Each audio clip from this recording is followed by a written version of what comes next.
Good morning সবাইকে। আজ ছিল বৃহস্পতিবার, তাই ভেবেছিলাম মাকে একটু হেল্প করে দিই পুজো দিতে। পুজো দেওয়া হয়ে গেছে, মাকে বলেছিলাম যে তুমি শুধু থালাগুলো তুলে নিও।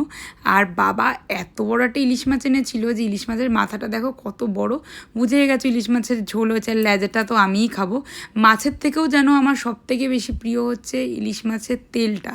আর সাথে ছিল বেলে মাছ, পুঁই শাক, চিংড়ি মাছ দিয়ে, আর ছিল ফুলকপি। আজ সারাদিন মেঘলা করেছিল, বাড়িতে থাকলে ভিজতেই পারতাম না। টুবার বাড়িতে চলে এসেছিলাম আর মন ভরে ভিজেছি। তারপরে ফ্রেশ হয়ে খেলাম আলু কাবলি। ফার্স্ট টাইমে আলু কাবলিতে গাজর খেলাম। চাউমিনে এত বাজে ফ্রাইড রাইস করে, আমি জানি না কি করে ওরা। 2 থেকে 3টে চিংড়ি মাছ দেয়, তো মাকে বললাম আরও বেশি চিংড়ি মাছ দিয়ে নেড়ে দিতে, তার সাথে বোন কিছু একটা চিকেন, আর আমার বানানোর কালকে চিলি চিকেন। কৃষ্ণচূড়া গাছ তো নর্মালি অনেক বড় বড় হয়, যে হাতেই পাওয়া যায় না, বাট আমাদের ফ্ল্যাটের এই গাছটা না একদম ছোটো আর সুন্দর ফুল হয়। আমি যখন বাড়িতে থাকি খাওয়ার পর রাত্রিবেলা আমি আর টুবাই ফ্ল্যাটে হাঁটবই।